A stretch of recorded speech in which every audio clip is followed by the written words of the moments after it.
Muy buenas noches, muy buenos días. De nuevo, Metrópolis con ustedes. Gracias por estar ahí presente como han estado desde 1998. Les recordamos que puede acceder al canal de YouTube de AME, Canal 47, también al canal de Metrópolis y a todas las plataformas que tiene Ready para exportar Dayana Mora Ramis y el grupo Next. Gracias a todo el equipo que cada semana hace posible que Metrópolis esté con ustedes. Y lo ha hecho posible desde 1998, que se oye algo como extraordinario, como allá lejos, pero es así y así ha sido. Estamos en el séptimo mes del año, ya preparando el segundo aniversario del gobierno que preside el licenciado Luis Abinader Corona. Muchas expectativas. Yo digo, pero no nos adelantemos tanto, Freddy Ortiz. Falta julio. Es el 16 de agosto que se hará la evaluación de todo lo que ha ocurrido durante estos 2 años. Antes de entrar a la agenda que anunciamos y que tenemos pautada para hoy, que incluye todo lo que está alrededor, adentro y afuera de la ley de extinción de dominio, que incluye naturalmente el recuerdo imperecedero del profesor Juan Emilio Bosch y Gaviño, expresidente de la República, que también va a hacer referencia al prófugo que no era prófugo, al abogado de la familia Rosario. Aquí tenemos 2 Rosarios, no, aparte de los músicos, pero en el equipo estelar de Metrópolis y del canal tenemos a Smerling Rosario, y Carlos Polanco nos dijo también que él tenía grandes expectativas. Pero antes de los temas pautados, incluyendo naturalmente Ready para exportar, hubo una situación en Higüey que nosotros, y lo sabe Carlos Polanco, durante todos estos años, él sabe cuánto nos hemos referido a la situación de los bomberos, del cuerpo de bomberos en la República Dominicana. Nos hemos identificado siempre con los bomberos como provinciana, como persona que vivió la época de los incendios por razones políticas en el norte, en Puerto Plata, cómo se agredía quemando las casas y cómo desde la visión infantil aquello sencillamente era estremecedor. Pero Carlos Polanco fue miembro honorable del cuerpo de bomberos, llegó a coronel, ¿verdad, Esmerly? Y siempre hemos tratado el tema de los bomberos en Metrópolis. Incluso en una ocasión tuvimos la presencia de ejecutivos altos de todos los cuerpos de bomberos del país en una iniciativa organizada por Carlos Polanco. Esta referencia es porque en Higüey el jueves hubo un incendio en un centro comercial y de nuevo la misma precariedad, el mismo riesgo para la población, para los bomberos, para los que están ahí alrededor, y es de los temas que jamás asumen los políticos nuestros, que jamás asumen las autoridades.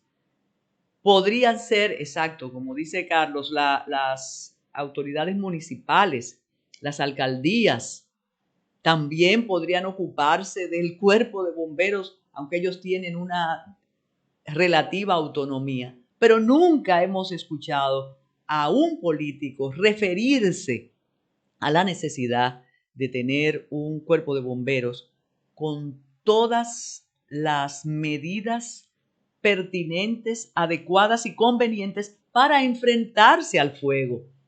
Porque es como Santa Bárbara cuando truena, eso tan popular dicho en el país. Tú nada más te acuerdas de los milagros de Santa Bárbara cuando está tronando y le tienes miedo a los truenos. Entonces los bomberos son muy buenos cuando tenemos el incendio en la casa.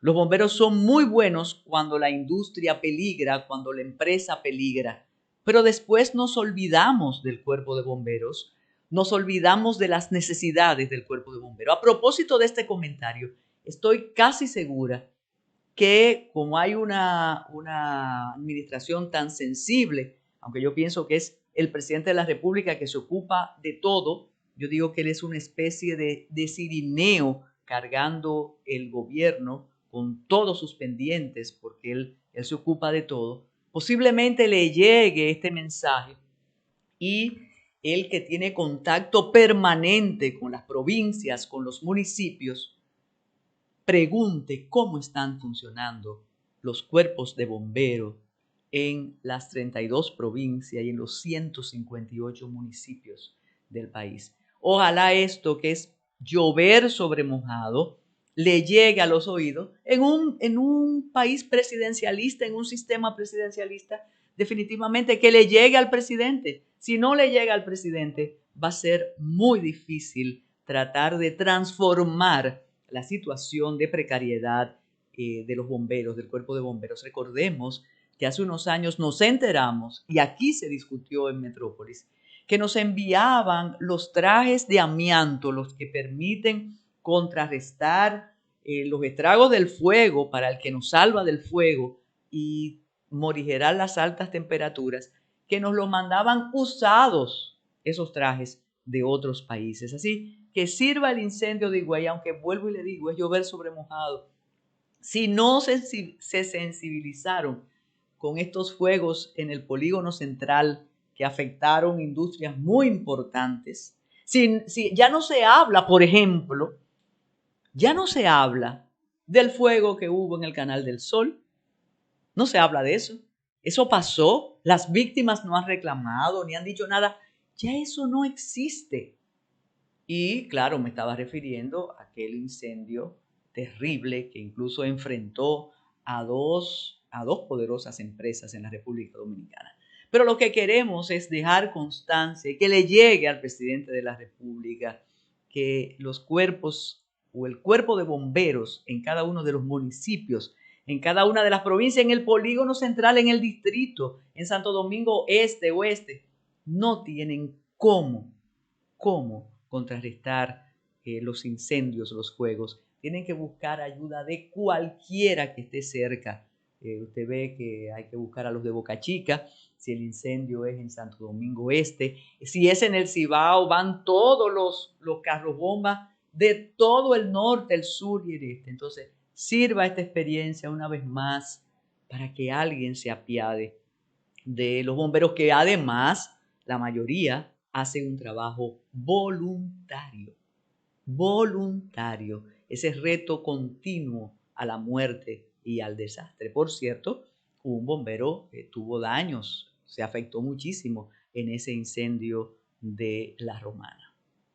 El presidente de la República, a propósito de su interés y de su actividad continua y constante, le presentó al país los avances tecnológicos que van a servir para contrarrestar la delincuencia en el país. Él decía que nunca se había hecho lo que se está haciendo, pero casualmente estuvo en un centro tecnológico inaugurado en el gobierno pasado. Es un centro absolutamente moderno y que permite monitorear las actividades. Bueno, pero de eso no se trata. Se trata de lo que está haciendo ahora el presidente, y se nos presentó la tecnología que va a usar cada agente de la policía para tener el control de los delincuentes. De inmediato habló, y lo veremos ahora, habló el encargado, el comisionado de la reforma policial en el país, el ciudadano español apellido Moreno, que tiene la responsabilidad de iniciar y conseguir la reforma. Habló también en inglés, otro de los encargados de esa transformación. Sí, dije lo de inglés porque tenemos que estar conscientes de la ayuda, no vamos a decir intervención, de la asistencia de los Estados Unidos en estos proyectos. Sí, me dice Carlos Polanco y Smerling que hubo un inconveniente. Sí, hubo un inconveniente. Solo un periódico lo dijo. Después no nos hubiéramos enterado. Solo un periódico dijo que hubo un inconveniente con el internet, sí, delante de todo el mundo, de todos los que estaban ahí. Lo que nos explicaron es que el internet estaba lento, pero no deja de ser un inconveniente y sobre todo cuando nos están presentando los avances tecnológicos. Vamos a compartir con ustedes todo lo que explicó el presidente, todo lo que explicó el comisionado Moreno y naturalmente lo que explicó el delegado de los Estados Unidos. No necesariamente no sabemos a quién representa, pero puede ser la asistencia internacional. Así que adelante a nuestro editor estrella con esa conferencia, esa presentación y el optimismo siempre presente en el presidente, diciendo que esto augura ya el control de la delincuencia y la vigilancia. Lo vamos a hacer cuando regresemos.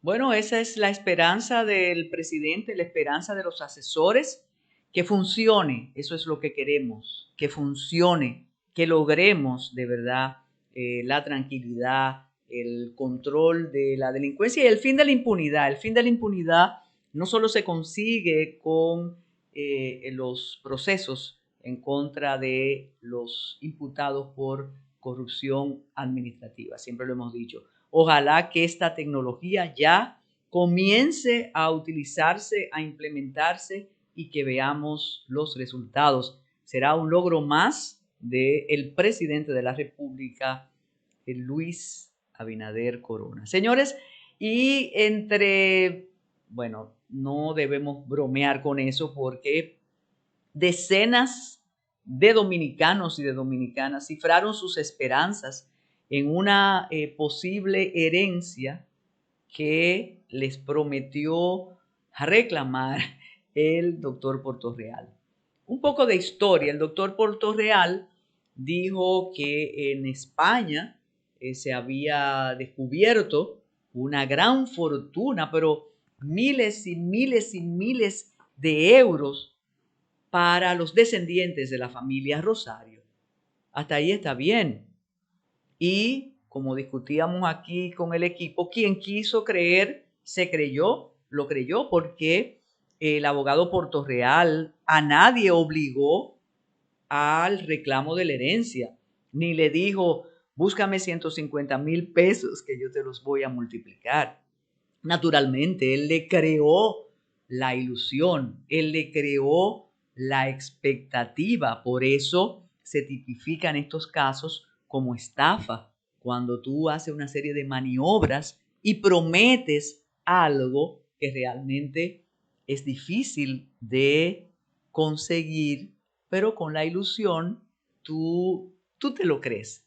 Yo recuerdo hace muchos años que cuando desempeñaba funciones en el Palacio de Justicia, hace muchos años, alguien vendió un terreno ubicado entre Doctor Delgado, México, 30 de marzo, Doctor Piñeiro. En resumen, era el Palacio Nacional.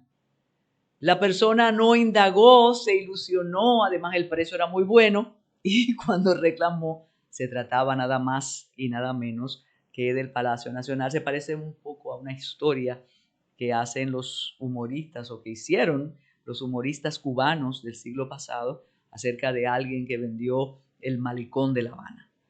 Bueno, pues este señor le creó esa expectativa, le creó la ilusión a los descendientes de la familia Rosario y se iban sumando uno a uno, 10 a 10, y la verdad que él logró una fortuna porque de 100.000 a 100.000, yo recuerdo aquí cuando Smerlin Rosario comenzó a hacer una colecta para llevarle el dinero al doctor Portorreal y le dijimos, bueno, tienes que pensarlo muy bien, porque tú tienes eh, muchos compromisos y eso se va a dilatar.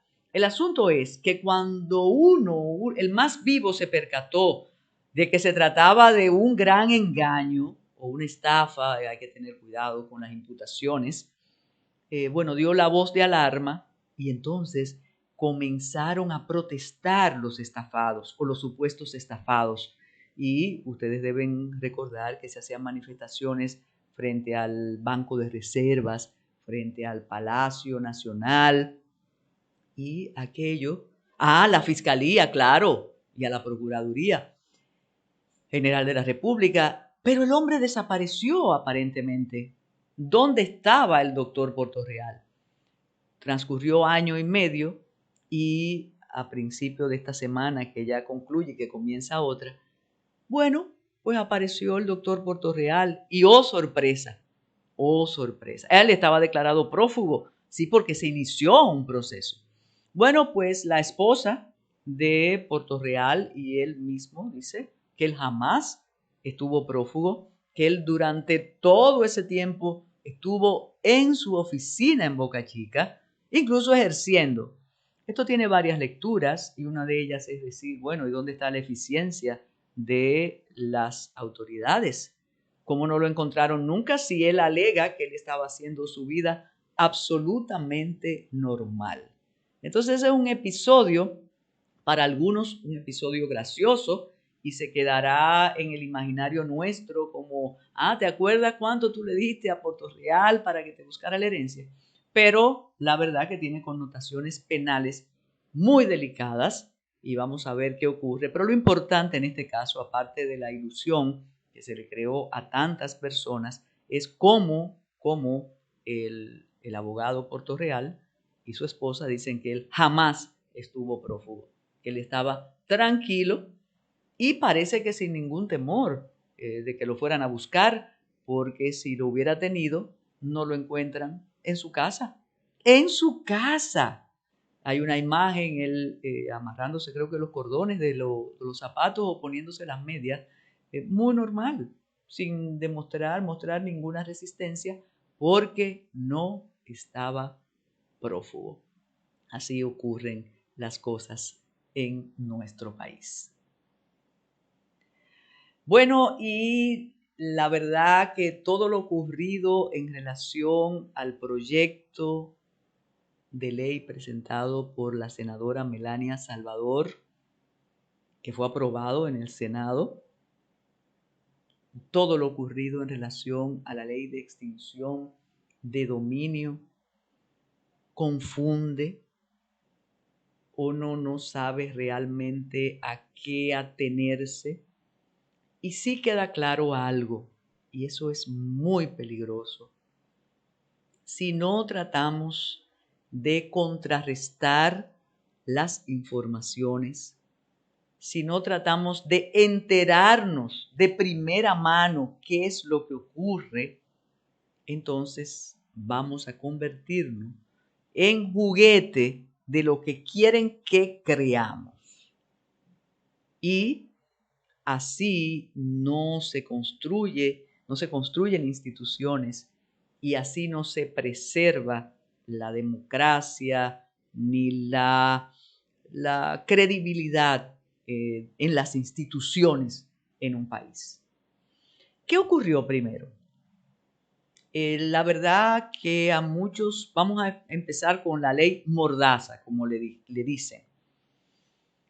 Sorprendió a muchos que la senadora Melania Salvador, una persona muy apreciada en su comunidad, una persona con una trayectoria en su comunidad como maestra, como encargada de asuntos agrícolas durante mucho tiempo, pues sorprendió que Melania Salvador presentara el proyecto de control de los medios, de la opinión. Cuando digo control se puede entender mal, pero de regular la opinión, de regular y evitar el uso antojadizo de los medios, la difamación, la injuria. Y extrañó, sobre todo por las redes, exacto, extrañó porque ese no era su perfil. Pero ella es representante del partido de gobierno. Si lo presenta y lo defiende, es porque su partido la autoriza, porque su partido estaba interesado en ese proyecto. Y en efecto fue aprobado. Llamaba la atención también que al mismo tiempo del proyecto de la senadora Melania Salvador estaba la ley de ciberdelito y otro proyecto presentado por otra senadora diferente al que presentaba el presidente de la República, que finalmente lo retiró el miércoles, y algunos decían, pero ¿y qué es lo que pasa? Porque esto viene desde Palacio, desde el partido. La senadora se encargó de defender su proyecto, además de haberlo aprobado su Senado. Ella se encargó de defenderlo, iba a todos los medios, decía que no es verdad que es un proyecto ley mordaza, sino que quienes lo objetan no lo han leído, y yo creo eso. Aquí nosotros opinamos sin leer. Y también llamaba la atención que lo que ella plantea en ese proyecto de alguna manera está en el Código Penal, está en la ley que regula los ciberdelitos y en la vieja ley 6132, pero que ha servido para regular todo lo que tiene que ver con la libre expresión del pensamiento, naturalmente en el Código Penal, en la Constitución de la República. En la medida que fue conociéndose el contenido y la determinación de la senadora con el proyecto, vino la reacción adversa, hasta el punto que intervino la Sociedad Interamericana de Prensa y dijo que en la República Dominicana estábamos a punto de establecer la censura previa y la ley mordaza. Algunos agentes de la sociedad civil decían que eso eran los políticos para que nadie pudiera objetarlo, ni atacarlo, ni demás. El problema fue tan serio que el presidente emitió el decreto 333-22, nombrando una comisión de periodistas y de abogados para que estudiaran y para que redactaran una ley que regule la expresión, la libre expresión del pensamiento y los medios digitales y todo lo que tiene que ver con eso. ¿Qué es lo importante? ¿Qué es lo importante aquí?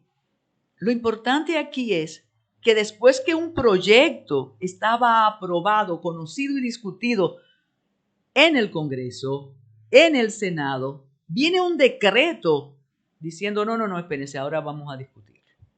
Entonces uno se pregunta, ¿qué pasa con las vistas públicas? ¿Qué pasa con el poder de los integrantes del Congreso, que es el primer poder del Estado? No tenemos respuesta.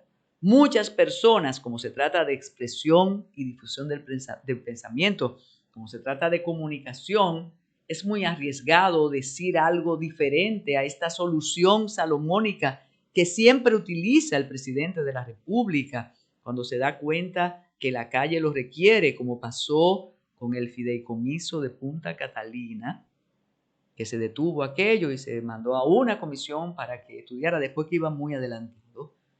Entonces, ¿qué está pasando realmente? ¿Qué está pasando con el respeto, reitero, al primer poder del Estado, pero a la propia decisión del partido de gobierno? Porque es evidente que la senadora no actuó porque ella se le antojó. Entonces ahora ese proyecto, con la aprobación del Senado, está en suspenso hasta que los distinguidos representantes de los medios de comunicación, los distinguidos representantes del mundo jurídico, redacten un proyecto que se adecue a las demandas y Melania Salvador y todos los senadores que aprobaron y que levantaron la mano para aprobar su proyecto se quedan sin respuesta. Algo similar, no es lo mismo, exacto, no es lo mismo. Algo ocurrió con la ley de extinción de dominio y se encontraron en la misma esquina. Y yo decía que hay que tener cuidado cuando uno no tiene la información y habla, o cuando uno no indaga y se nutre de lo que le dicen. Pero eso lo vamos a discutir cuando regresemos. El destino de la ley de extinción de dominio y lo que se dijo y lo que no es verdad, lo que es verdad y lo que no se dijo. Regresamos con la extinción de dominio, que ya está a punto de ser una realidad porque el ministro administrativo de la presidencia dijo sí o sí, y eso lo vamos a explicar. ¿Habló el ministro o habló el presidente del partido de gobierno? Creo que hablaron los dos. Adelante, Merly.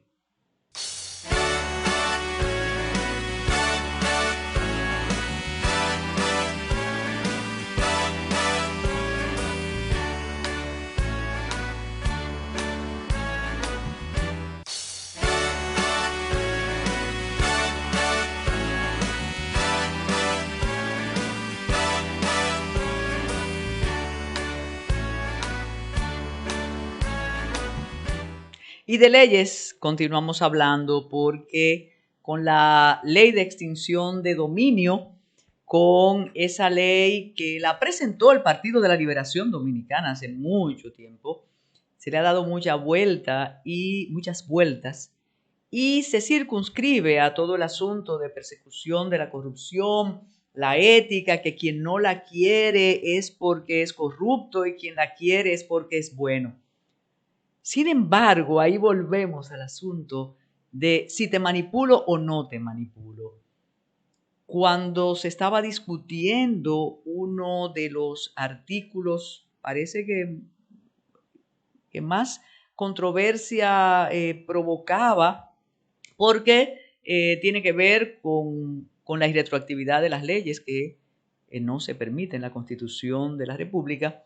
Parece que hubo una discusión ahí fuerte y los representantes del partido de gobierno en la comisión abandonaron la reunión. Y como hay tanta expectativa para que se conozca esa ley, entonces ellos dijeron que fue el PLD y la oposición que no quiso que se conociera.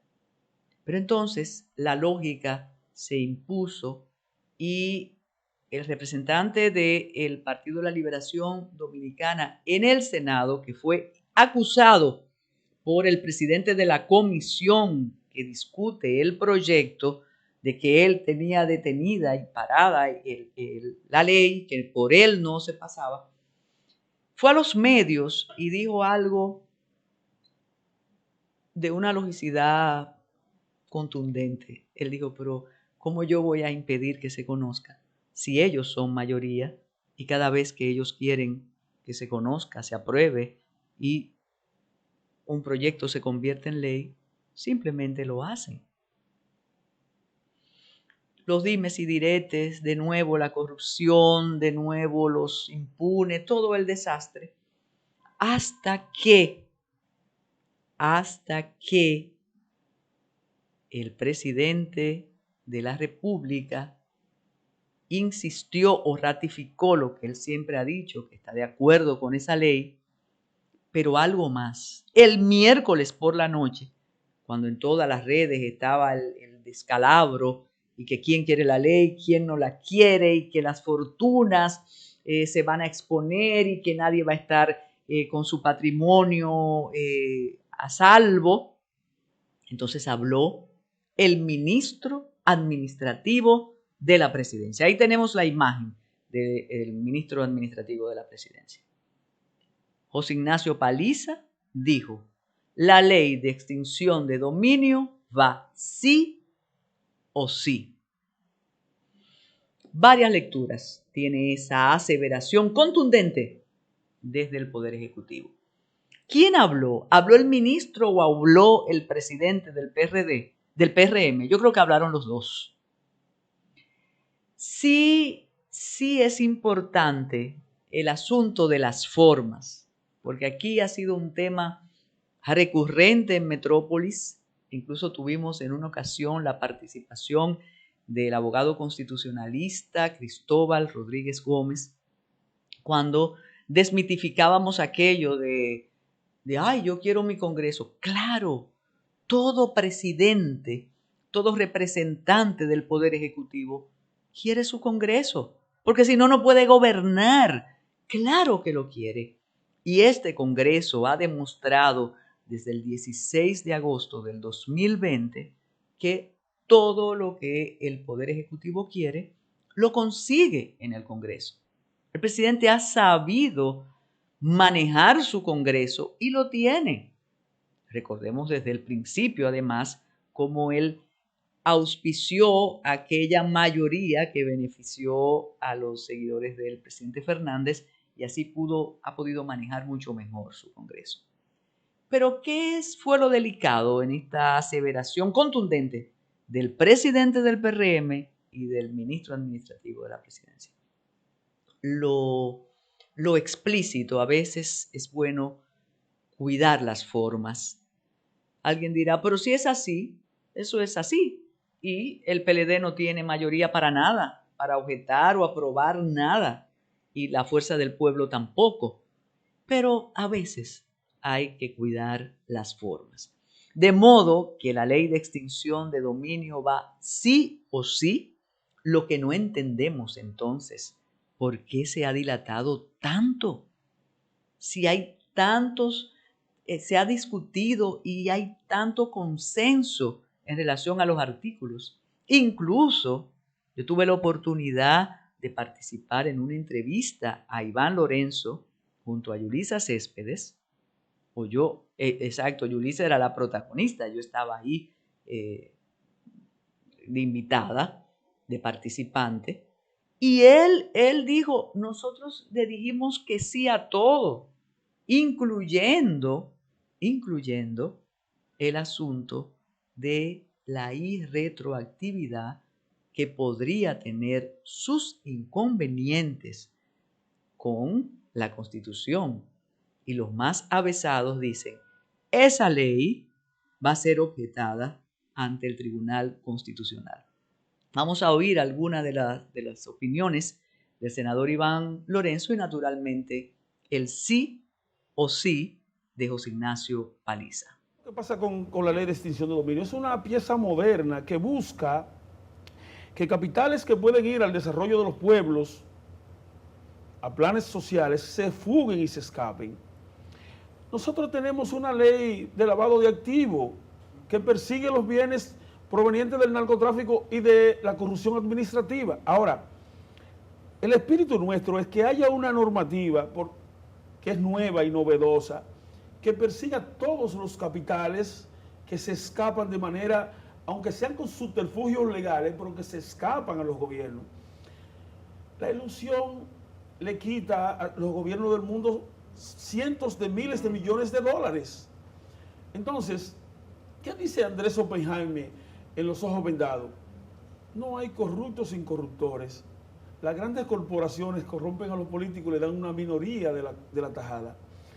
Entonces, tú tienes que sobre los hombros de los dominicanos, alguien, no importa quién, genera 50 millones de dólares. Y eso está bien. Señores, basta de pretextos. La ley de extinción de dominio va sí o sí.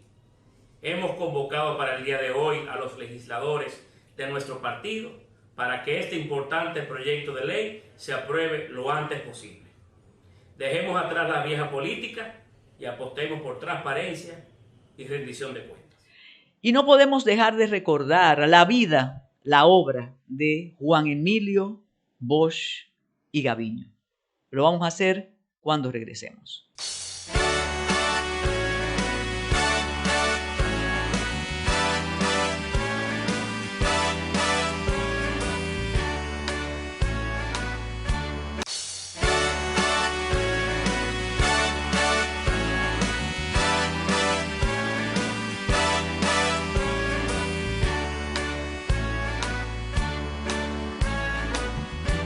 Y vamos a recordar a don Juan Emilio Bosch y Gaviño, expresidente de la República, uno de los mejores escritores dominicanos, uno de los más reconocidos en la región, maestro del cuento, reconocido por los mejores del género, y un político que no ha podido ser superado en cuanto a su proceder aquí en la República Dominicana. Tenemos un corto que permite evocar la figura de Juan Bosch, el queridísimo don Juan, inolvidable, siempre presente en la memoria y, reitero, jamás superado en su forma de actuar como político en la República Dominicana.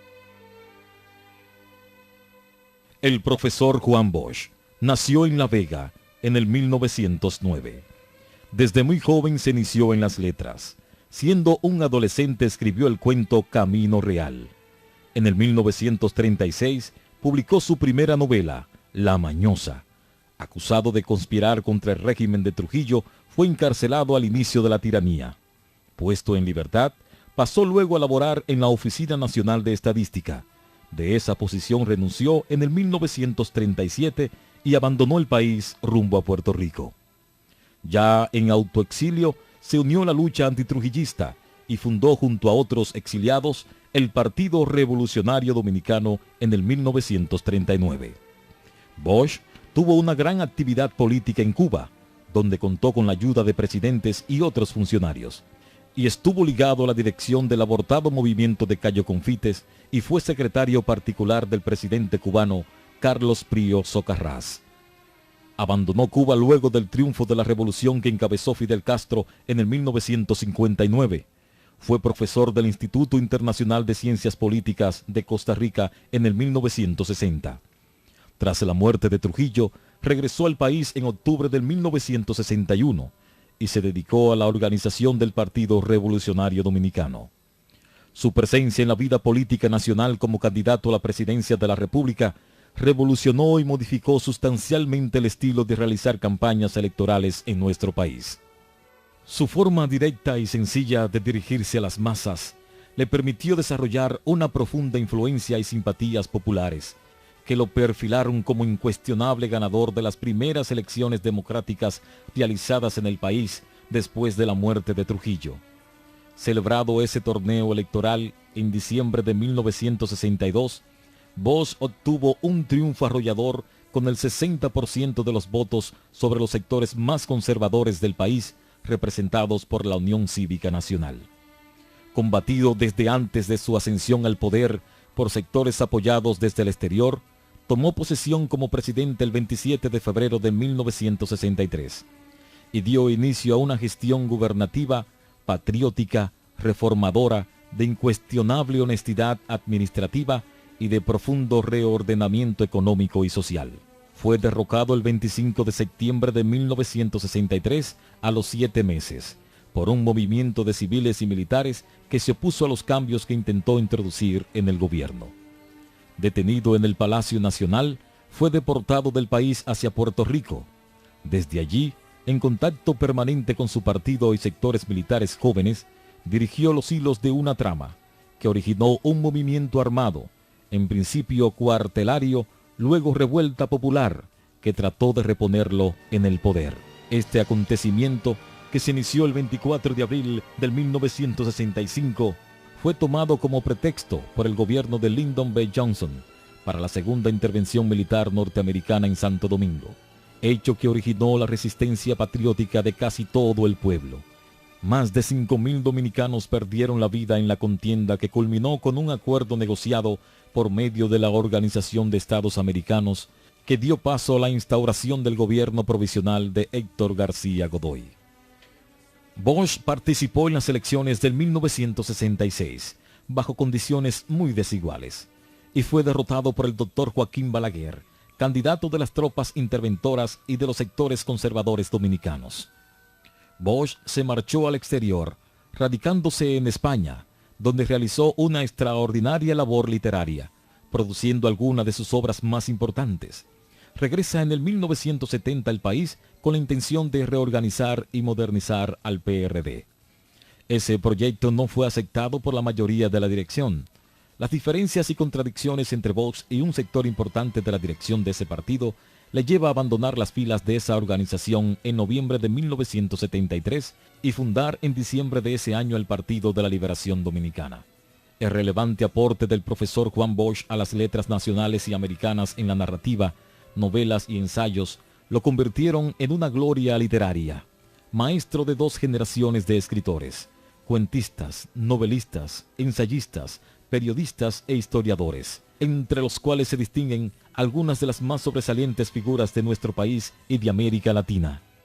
Entre las más conocidas obras literarias, históricas y políticas de Bosch se encuentran Camino Real, La Mañosa, Hostos, El Sembrador, Mujeres en la vida de Hostos, Cuba, La Isla Fascinante, Judas Iscariote, El Calumniado, Trujillo, Causas de una tiranía sin ejemplo, Cuentos escritos en el exilio, David, Biografía de un rey, Más cuentos escritos en el exilio, Crisis de la democracia de América en la República Dominicana, El pentagonismo, Sustituto del imperialismo, El próximo paso, Dictadura con respaldo popular, Composición social dominicana, De Cristóbal Colón a Fidel Castro, El Caribe, Frontera imperial, Cuentos escritos antes del exilio y El oro y la paz. La conducta patriótica, cívica, honesta, valiente y militante de Bosch como gobernante y líder lo convierten en un símbolo de la dignidad nacional y un ejemplo a seguir para las generaciones presentes y futuras de nuestra patria. Falleció el 1 de noviembre del año 2001 a las 3:15 de la madrugada, afectado por una insuficiencia respiratoria, y fue sepultado en su natal ciudad de La Vega, en el histórico cementerio ornamental de esa ciudad. Juan Bosch murió con la estatura del presidente moral de la República Dominicana.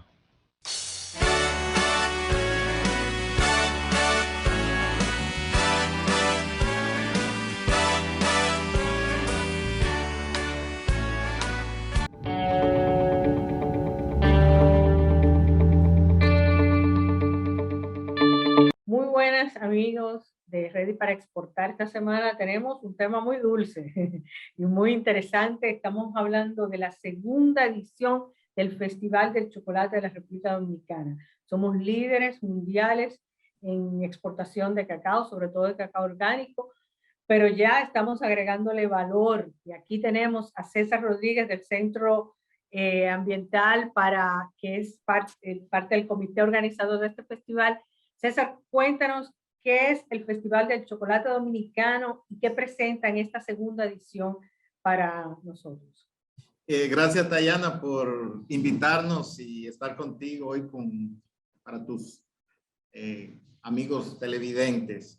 Bien, como tú decías, República Dominicana es un referente en la calidad del cacao que exporta, y no solamente eso, sino que también es el mayor productor de cacao o exportador de cacao orgánico del mundo. Entonces, eso habla muy bien de la agricultura que desarrolla República Dominicana en función del cacao, que son agroecosistemas de esto. Entonces, bien, teniendo un producto ya premium y conocido internacionalmente como materia prima, desde hace un tiempo aquí se está gestando que chocolateros artesanales vienen desarrollando un producto igual que este cacao de primera calidad.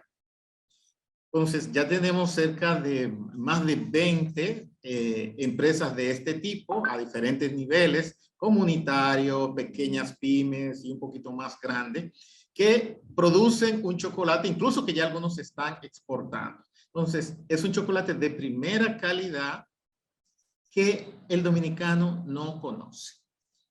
Entonces, ahí estriba el interés de crear un espacio como es el Festival del Chocolate Dominicano para que la población dominicana pues conozca, pruebe esto, se sienta orgulloso de esto, sea parte también de los regalos que hacemos, ya sea para el Día del Padre, el Día de las Madres o cuando nos vamos de viaje, llevar también esa referencia de país que es el chocolate dominicano. Entonces, ese es básicamente el interés, dar a conocer lo que estamos haciendo en el mundo del chocolate. Cuéntanos, en esta segunda edición, ¿qué elementos, con qué elementos va a contar? ¿Dónde ese dominicano interesado o visitante a la República Dominicana interesado en saborear esos chocolates de alta calidad, dónde puede ir? Bueno, mira, son múltiples actividades. Entonces, hay actividades presenciales, hay actividades regionales y hay actividades que se van a desarrollar en la web. Para todo tu público, estas actividades podrán verla en lo que se llama el portal del chocolate dominicano. Lo buscan ahí a través de la web y encontrarán esas actividades. Pero puntualmente, el festival estará desarrollándose del 8 al 17 de julio, teniendo una actividad presencial aquí en Santo Domingo del 8 al 10 de julio, es un fin de semana, viernes, sábado, domingo, en Ágora Mall, en el primer nivel de Ágora Mall. Ahí estará de fiesta todos los chocolates de estas empresas que te estoy diciendo. Es tipo feria donde estarán presentes pues todos estos chocolateros. Y las actividades que se van a desarrollar son múltiples. Habrá, la gente va a poder ir a comprar, pero la gente va a poder ir a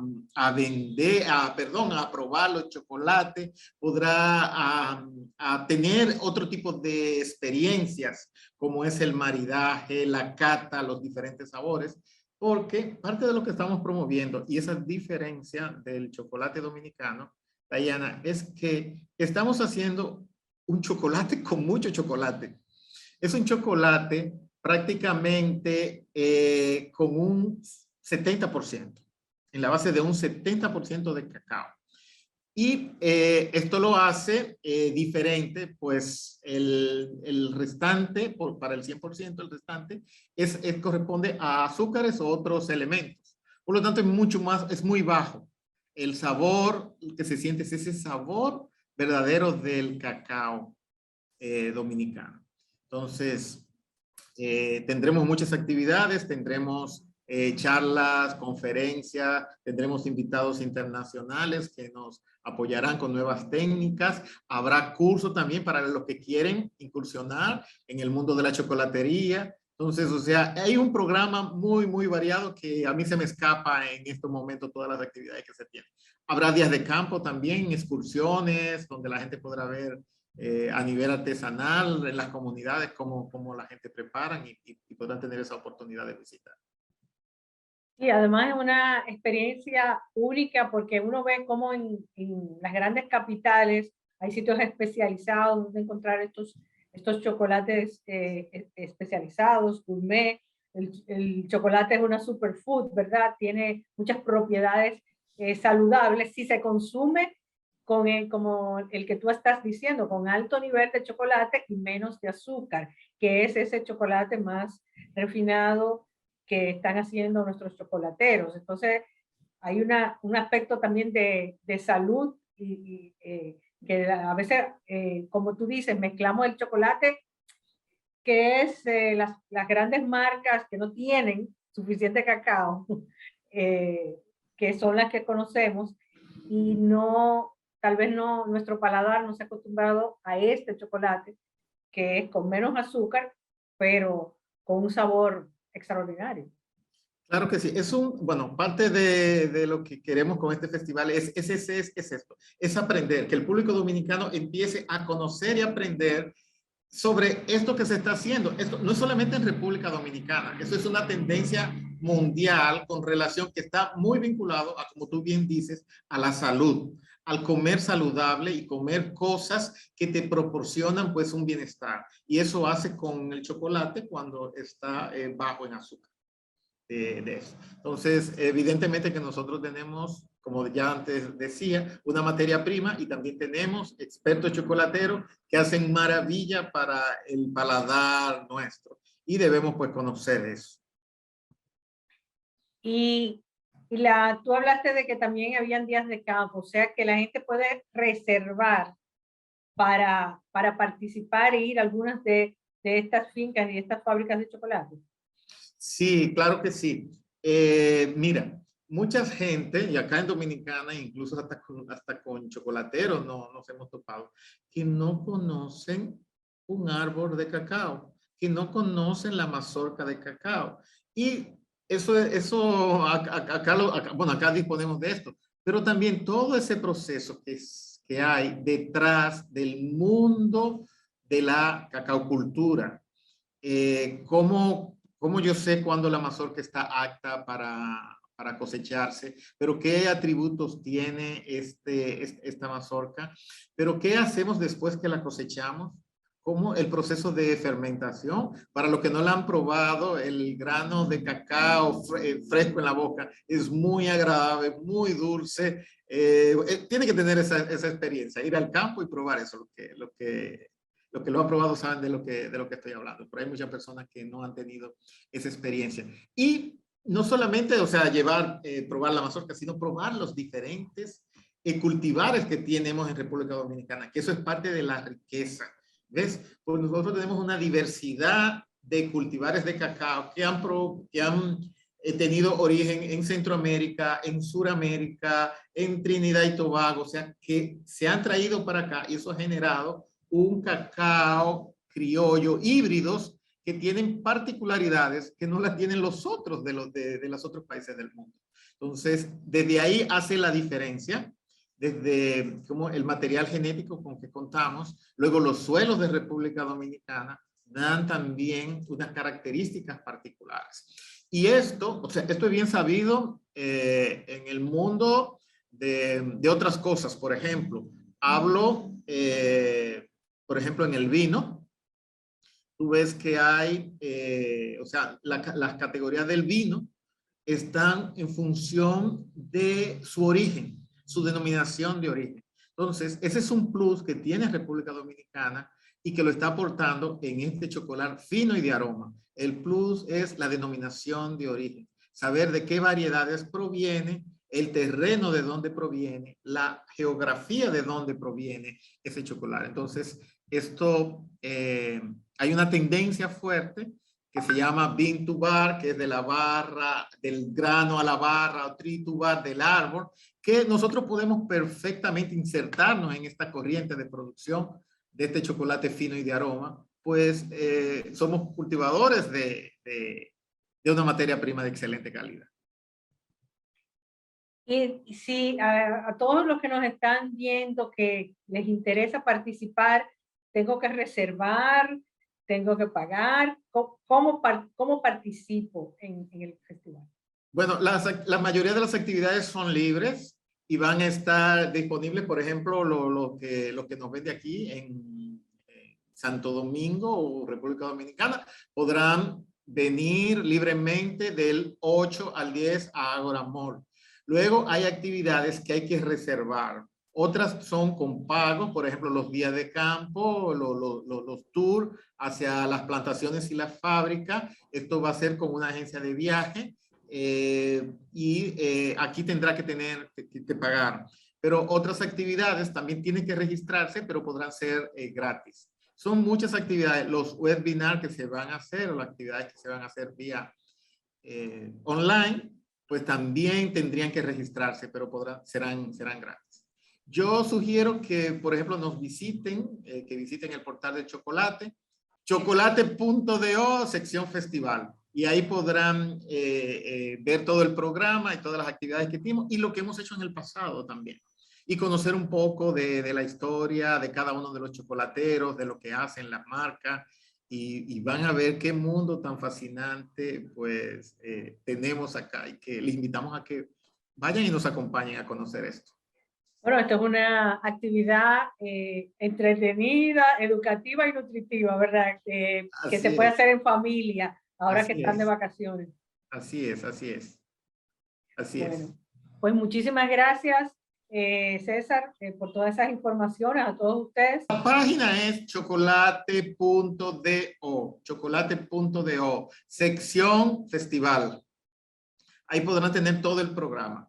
Y en Instagram tenemos Portal Chocolate. Bueno, pues perfecto. Muchísimas gracias, César Rodríguez, por esto, y a todos ustedes los esperamos en el Festival del Chocolate Dominicano. Muchas gracias. Así será. Gracias a ti por invitarme. Y gracias a ustedes por su sintonía. Los esperamos la próxima semana en Radio para Exportar y en Metrópoli.